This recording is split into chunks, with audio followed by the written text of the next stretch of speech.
होली का त्योहार आते ही घर में बनने लगती है मिठाइयाँ और नमकीन। तो आज आपके साथ गुजराती चूरमा लड्डू की रेसिपी शेयर करने वाली हूँ, जो हमारे यहाँ होली के त्योहार पे अक्सर मेरे दादी माँ के हाथों बनाई जाती थी। तो आज मैं वही पुरानी वाली रेसिपी आप लोगों के साथ शेयर करने वाली हूँ। Hello friends, kitchen craft recipe में आप सभी का बहुत बहुत स्वागत है। तो चलिए आज की मज़ेदार रेसिपी बनाना शुरू करते हैं। होली स्पेशल गुजराती चूरमा लड्डू बनाने के लिए सबसे पहले तो हम लेंगे गेहूं का दरदरा आटा। तो यहाँ पर मैंने 200 ग्राम गेहूं का दरदरा आटा लिया है, ये आपको मार्केट में मिल जाएगा। और ये है बेसन, ये भी हमें दरदरा लेना है, वो हमें लेना है 100 ग्राम, यानी जितना गेहूं का आटा है उससे आधी क्वांटिटी में। और उतनी ही मात्रा में यानी कि 100 ग्राम हमें सूजी लेनी है। तो सूजी आप कोई भी बड़ी छोटी ले सकते हैं। और 300 ग्राम हमें घी चाहिए। तो उसमें से एक बड़ा चम्मच घी डालेंगे और सूजी को हमें अच्छे से घी के अंदर रोस्ट कर लेना है। वैसे तो चूरमा लड्डू अलग अलग तरीके से अलग अलग बनाए जाते हैं अलग अलग राज्य के अंदर, लेकिन हमारे यहाँ होली में मेरे दादी माँ इस तरह के लड्डू बनाते थे। तो चूरमा लड्डू में वैसे तो गेहूं का आटा रहता है दरदरा, लेकिन वो हमेशा बेसन और सूजी डालते थे जिससे उसका स्वाद बढ़िया आता था। तो बस आज उसी तरीके से बनाएंगे। तो सूजी को हमें अच्छे से घी के अंदर रोस्ट करना है, उसका एक एक दाना जो है ना वो घी से कोट हो जाना चाहिए और वो फूल जाना चाहिए। तो 5 से 7 मिनट इसे भुनने के बाद इसे साइड में रख देते हैं। अब क्या करेंगे कि एक बड़े से पतीले के अंदर इसे निकालेंगे और फिर इसका आटा लगाएंगे। साथ में हम मिला देंगे गेहूं का दरदरा आटा। गेहूं का दरदरा आटा अगर आप चूरमा लड्डू बनाने में इस्तेमाल में लेते हैं तो टेक्सचर बहुत बढ़िया निकल के आता है। तो वो डाल दिया है। और डालेंगे नमक। कोई भी मीठी चीज बनाते वक्त थोड़ा सा नमक मिला दीजिए, इसमें मिठास और बढ़ जाती है। तो एक बड़ा चम्मच मैंने यहाँ पर घी का मोयन लगाया है। वैसे जैसे हमने सूजी भी रोस्ट की थी तो उसमें भी घी है। तो मोयन जितनी जरूरत होगी उतना डालेंगे, हमें मुट्ठी बन जाए उतना मोयन डालना है। तो एक बात ध्यान रखनी है, सूजी तो हमने रोस्ट की है, गेहूं का आटा भी अच्छे से कोट करना है। तो देखिए मुट्ठी बन जा रही है तो भी और घी नहीं डालेंगे। और हल्के गुनगुने पानी से इसका आटा लगाएंगे और आटा हमें सख्त लगाना है। ध्यान रहे अगर आपका आटा नरम हो गया ना तो आपके लड्डू जल्दी से खराब हो जाएंगे। तो मैंने अभी आटा लगा दिया है। और आटा अभी मैंने इस तरह से रखा है और इसे हम 10 से 15 मिनट रेस्ट पे रखेंगे ताकि सूजी और गेहूं का दरदरा आटा अच्छे से फूल जाए।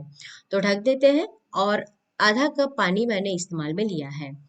तो 15 से 20 मिनट के बाद देख लेंगे। तो आटा अगर आपका काफी ज्यादा सख्त हो गया है, क्योंकि सूजी भी पानी एब्जॉर्ब करती है, तो आप उसकी कंसिस्टेंसी को पानी के छींटे मार के एडजस्ट कीजिए, लेकिन मुझे अभी जरूरत नहीं है। तो इस तरह से हम उसके एक मुठिया बना लेंगे, क्योंकि हमें इसे फ्राई करना रहता है।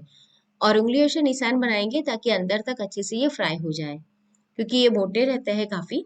तो यहाँ पर मैंने इसे फ्राई करने के लिए घी लिया है, आप तेल का इस्तेमाल भी कर सकते हैं। तो एक साथ हम 3 या 4 इसके अंदर डाल देंगे कढ़ाई के अंदर और फिर इसे 15 से 17 मिनट लगते हैं फ्राई होने में।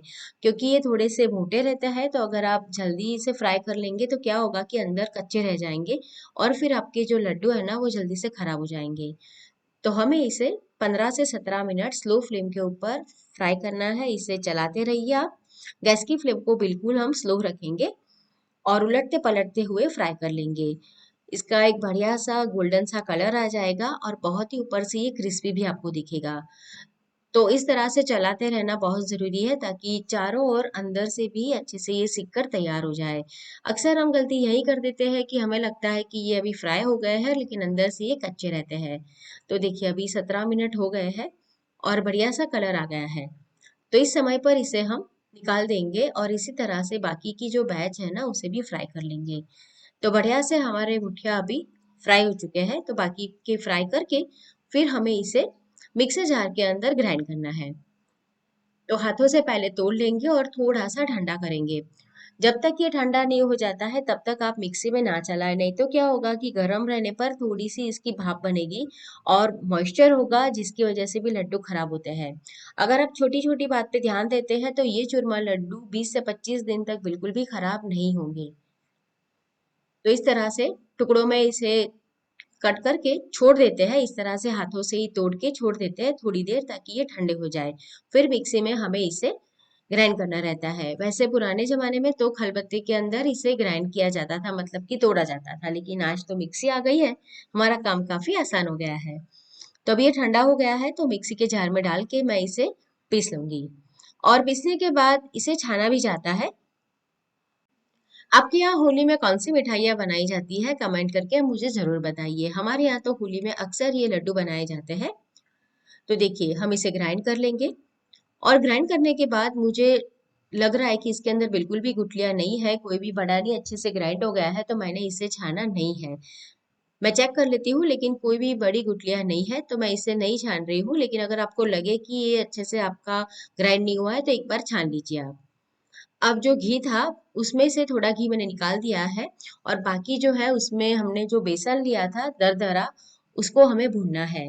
तो बेसन को भूनने के लिए थोड़े से ज्यादा घी का इस्तेमाल करेंगे और स्लो फ्लेम पर चलाते हुए इसे भून लेंगे। बढ़िया से ये जैसे भून जाएगा ना तो खिल के ऊपर आ जाएगा, फूलने लगेगा और बहुत ही बढ़िया खुशबू आएगी। जैसे हम मोहनथाल बनाते हैं या बेसन की बर्फी बनाते हैं और बेसन को भूनते हैं, ठीक उसी तरह से इसे भूनना है। इससे क्या होगा कि बहुत बढ़िया खुशबू आएगी और जो हमारा चूरमा लड्डू है ना उसमें बहुत बढ़िया स्वाद आएगा। तो तकरीबन 8 से 10 मिनट मुझे लगे इतना आटा भूनने में। स्लो फ्लेम पर चलाते हुए मैंने भून लिया। देखिए भूनते हुए अब इसका कलर भी थोड़ा सा चेंज हो गया है और ये फूल के ऊपर आने लगा है। तो गैस अभी बंद कर देंगे और ये जो मिश्रण है उसे एक हम थाली के अंदर निकाल देंगे, एक बड़ी सी प्लेट में निकाल देंगे और उसे भी हमें ठंडा करना है। तो जब भी हम चूरमा लड्डू बनाएंगे तो हमने जो पहले गेहूं का आटा रखा है फ्राई करके मुठिया बना के, वो और ये बेसन दोनों बिल्कुल ठंडे रहने चाहिए। तो इसे एक थाली के अंदर निकाल देंगे और पंखे के नीचे रखेंगे 10 से 15 मिनट, ताकि जल्दी से ये ठंडा हो जाए। तो अब ये ठंडा हो चुका है। मैंने इसे पंखे के नीचे छोड़ दिया था, तो 10 मिनट में ये ठंडा हो जाएगा। अब हम लड्डू बनाएंगे। तो जो हमने मुठिया ग्राइंड करके रखा था उसके अंदर ये जो बेसन है ठंडा हुआ वो मिक्स कर देंगे। और ये लड्डू बनाने के लिए आज हम इस्तेमाल में लेने वाले हैं चीनी। कई लोग गुड़ के भी लड्डू बनाते हैं, लेकिन ये जो लड्डू है ना जिसमें हम बेसन और सूजी का इस्तेमाल करते हैं, तो उसमें गुड़ के बदले चीनी का जो स्वाद है ना वो बढ़िया आता है, वो बढ़िया लगता है। तो आज हम इसमें बूरा यानी टगार है ना वो मिलाने वाले हैं। और फ्लेवर के लिए इलायची डालेंगे, इलायची पाउडर है 1 टीस्पून। और थोड़ा सा यहाँ पर मैंने ले लिया है जायफल, उसे हम थोड़ा सा कद्दूकस करके डाल देंगे। और किशमिश ली है मैंने, तो उसे मैंने एक के दो टुकड़े ऐसे करके छोटा कर लिया है। और काजू डालेंगे, तो काजू को भी मैंने इस तरह से फाइनली चॉप कर लिया है। तो ड्राई फ्रूट आप अपनी पसंद के हिसाब से डाल सकते हैं। और ये है टगार यानी कि बूरा, तो वो मैंने लिया है 200 ग्राम। अब मिक्स करेंगे और घी डालेंगे जितनी ज़रूरत होगी। वैसे मैंने जो क्वांटिटी बताई है उसमें से आप 20 से 25 लड्डू तैयार कर सकते हैं। और ये जो सारा मेजरमेंट है वो उसके लिए ही है, उसमें 300 ग्राम घी लगता है। लेकिन कई बार थोड़ा सा घी बच भी जाता है। तो पहले आप 300 ग्राम मान के चलिए, फिर जितना लगेगा उतना इस्तेमाल में लेंगे। तो पहले तो हाथों से ही मिक्स कर लेते हैं। अगर आप हेल्थ कॉन्शियस है तो आप इसमें अभी और घी नहीं डाल के इस तरह से चूरमा का भी स्वाद ले सकते हैं। तो देखिए अभी इसमें बाइंडिंग तो है नहीं, तो हमें घी डालना पड़ेगा। तो जो घी हमने मुठिया फ्राई करने के लिए था हम उसका ही इस्तेमाल करेंगे। तो एक बड़ा चम्मच भर के मैंने घी डाला है। मिक्स करेंगे, फिर बाइंडिंग चेक करेंगे।